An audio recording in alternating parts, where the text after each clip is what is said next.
Hello and welcome to the special edition of AP World History with Mrs. Oliva, in which today we are going to talk about the often confusing and often overlooked not gunpowder empire known as the Safavids in Persia. So during the what we call quote-unquote early modern period, 1450 to 1750, we see the rise of three quote-unquote gunpowder empires: the Ottoman, the Safavid, and the Mughal. All three of these empires are descended from nomadic Turkic-speaking peoples from Central Asia. All three are dominated by Islam, and all three retain both the cultural and political traditions of that Central Asian steppe and introduce the urbanized, literate, agricultural qualities of the areas into which they spread. The three empires really reached their height between the 16th and 17th centuries, and by the 18th century, they kind of start to flag. They stop expanding, so they don't get new sources of wealth and new things for their armies to do.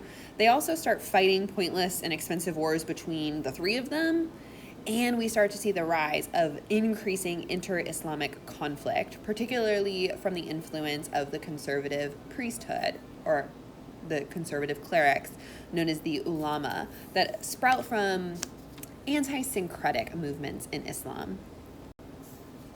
So let's go ahead and talk about the Safavids in more detail. So here you can kind of see where they're located in relation to the other quote-unquote gunpowder empires. So the Safavids really dominate over what is today Iran. And we can see that more here in terms of what becomes their primary territories. So the founder of the Safavid Empire is this guy, Ismail.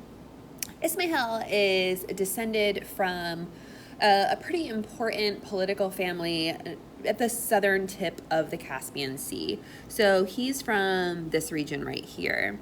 And when he is a child, some political infighting and dynastic struggles lead to basically the assassination of his father and his grandfather.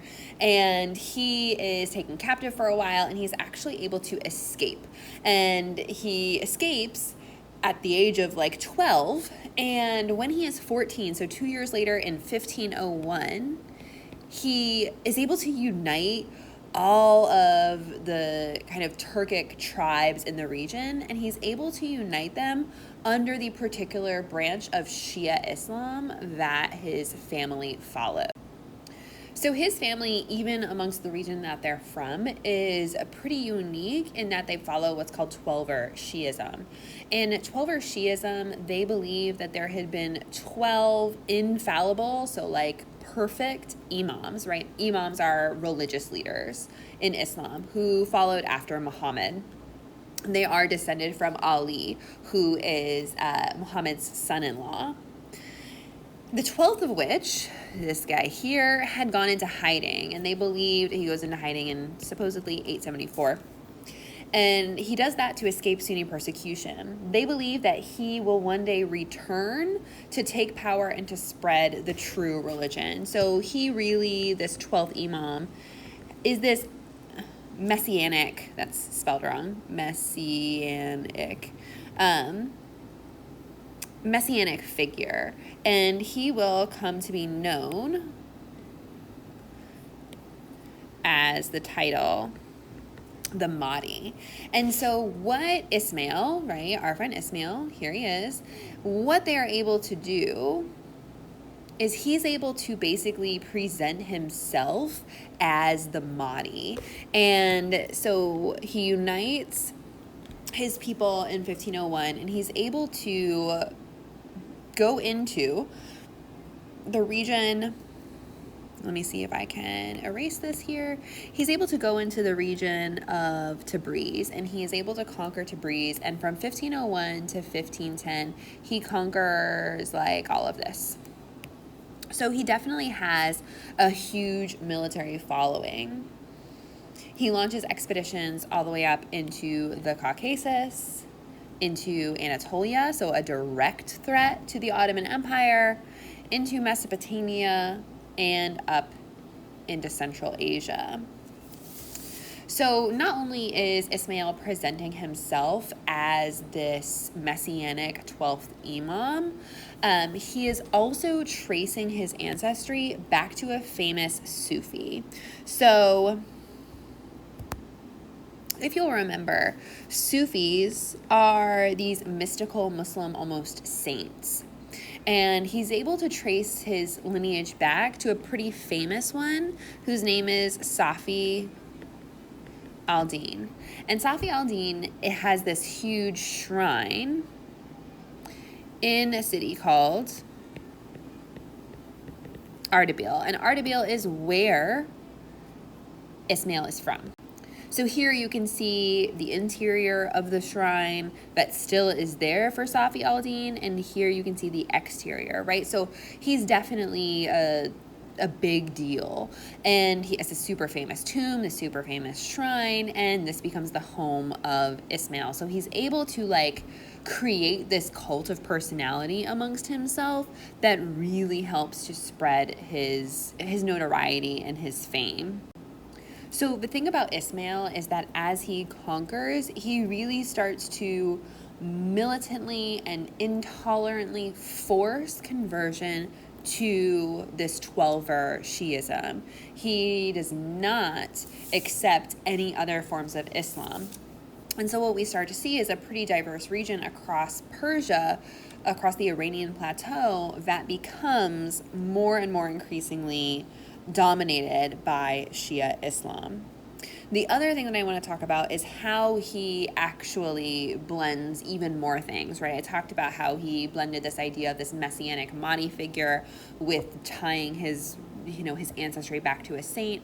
The other thing that he does is he starts to access traditional Persian, ancient Persian sources of power. So he and his descendants will adopt the title, the ancient Persian title of Shah or Shah, right? So they are following this tradition. We see this happen in the Ottoman Empire as well, where they basically adopt the title Caesar, just like to reference ancient Rome.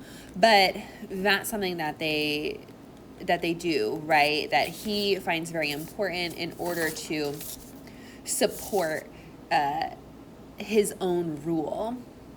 Even at the time, all of Ismail's enforcement of 12er Shia Islam is called extremist, right? What he does is he demands this almost semi-divine respect. He makes people prostrate themselves in front of him and worship him as like almost better than Muhammad. And so for Muslims around the world, particularly for Sunnis like in the Mughal Empire or in the Ottoman Empire, this is a big no, right? This is heresy. This is the biggest wrong thing that you can do. And so this sets up a lot of conflict between Ismail and between his neighbors, the Ottomans and the Mughals. The first thing that I want to talk about is how this impacts his relationship with the Ottomans.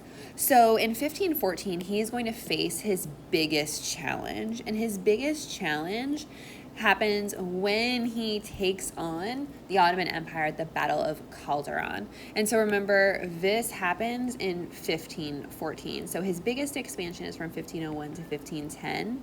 And he is really stopped in his tracks in 1514. So the Ottomans absolutely wreck the Safavids, because the Safavids, even though they're called a gunpowder empire, don't like using gunpowder weapons. They find the gunpowder weapons to be unmanly, and if you're a man, you go out there and fight hand to hand, and so they don't actually use them very well. And so the Ottoman janissaries are able to just pick apart the Safavid troops. And Ismail actually has to flee, and it kind of starts to ruin his, prophetic messianic image. The other thing that I want to talk about is how later rulers adapt what he does. So after the death of Ismail, the best, arguably most effective Safavid emperor is named Abbas, Shah Abbas, and he is able to really kind of fortify the Safavid empire. Granted, it's not going to last very long, but he does try. So one of the things that Shah Abbas does is he moves the capital to something more centrally located. So seen here is what becomes the new capital, which is the city of Isfahan. It's more centrally located on the Iranian plateau, so it's easier to access. He's able to invite more traditional Shia clerics and theologians and thinkers into the empire to be their advisors. He's able to utilize the Persian bureaucracy that has been there for centuries and really play to their strengths and administrative talents. He abandons the extreme Shiism of Ismail, right? He doesn't claim to be the 12th hidden imam or a Mahdi. Instead, what he does is he starts to create the system of patronage. So it never becomes as bureaucratic as it could. It's much more, it remains more personal, right? He hands out land grants to his followers. Their name is the Kizilbash. Let me spell that for you. So he hands out land grants to these guys to try and create almost this feudal society and keep them with some ownership in the empire, almost like the Ottomans do with the Janissaries. But it's kind of too little too late. And as time goes by, they're really going to fall apart and they're going to start being picked apart, particularly after at the end of the 1500s, they have this kind of ongoing protracted war with the Mughals and they're just not successful. So that's the Safavids in a nutshell.